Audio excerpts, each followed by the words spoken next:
May mga organization, mga minamahal nating kababayan. Check. Check 1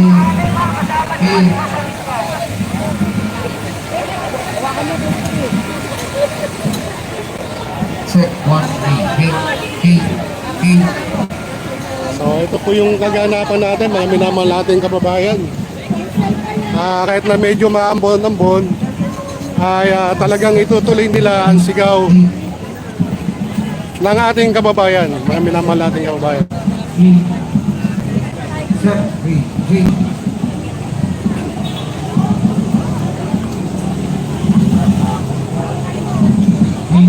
Dito lang muna ako kay Manny Kamara.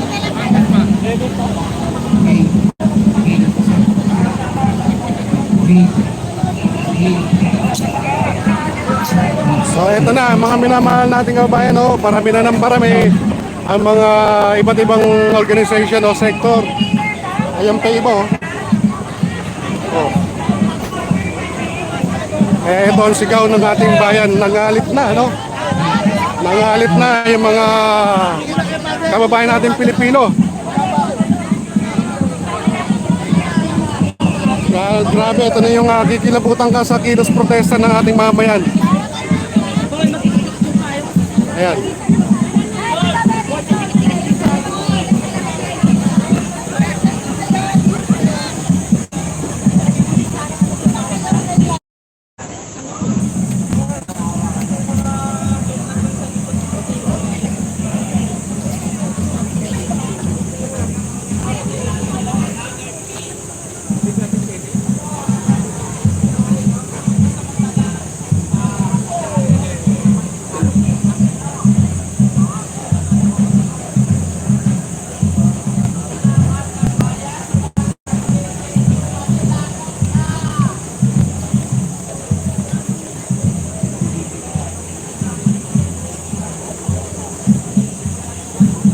So once again, magandang araw po muli sa inyo lahat. Medyo umaraw na po rito, no? Hindi katulad kanina, talagang umaambon-ambon, umuulan-ulan.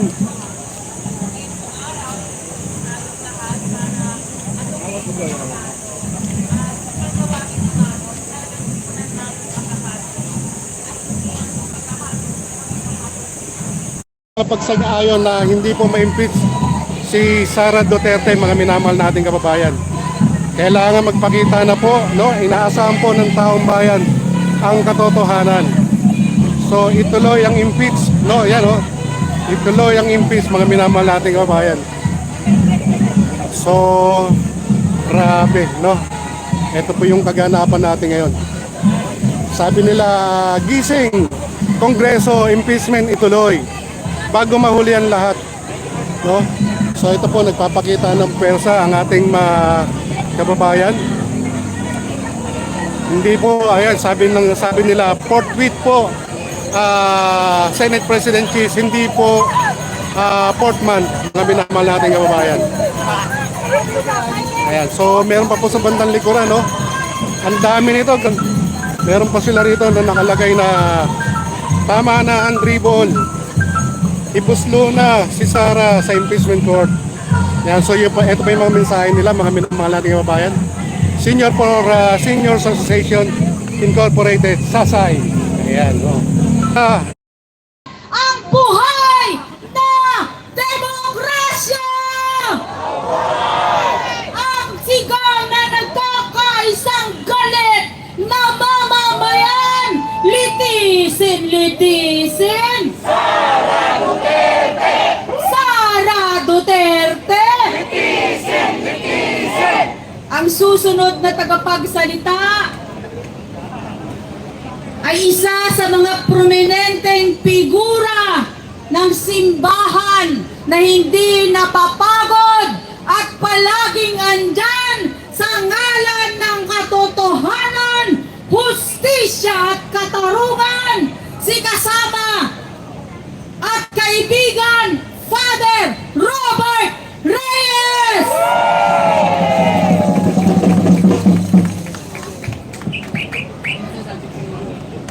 Andyan din po.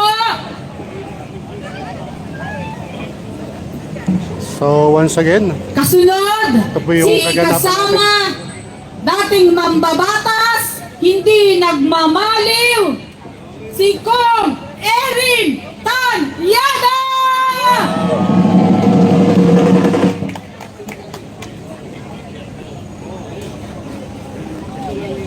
Ano ulit ang ating panawagan? Cheese Escudero, tuwa!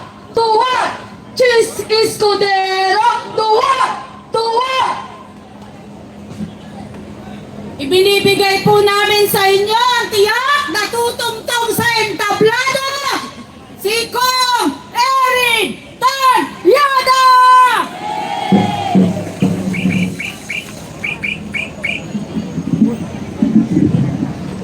Magandang hapon po sa inyong lahat. Kagabi po, nakita po natin ang ating mga senador kung paano nila binastos ang ating saligang batas.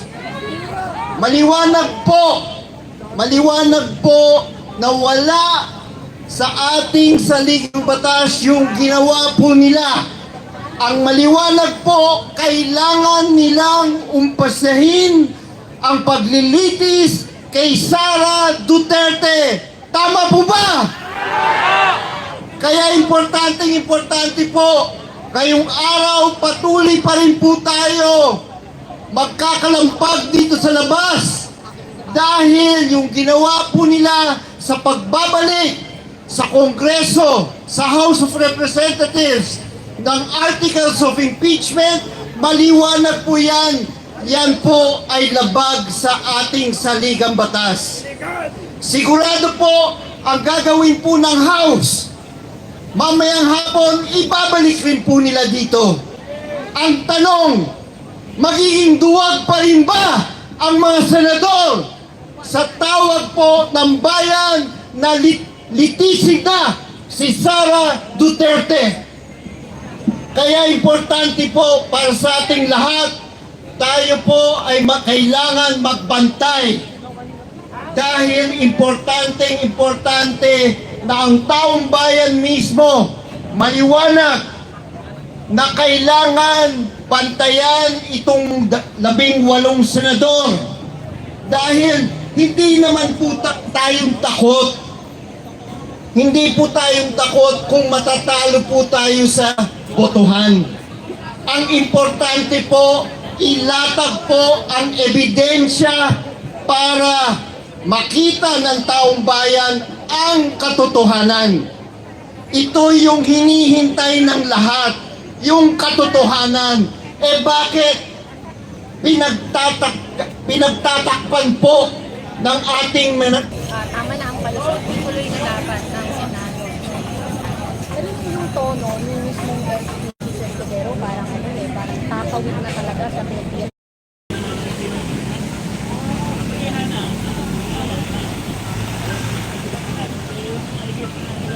Subscribe na rin po kayo sa ating munting channel. Ayan, grabe, winawasiwas na nila yung bandera nila, oh. No?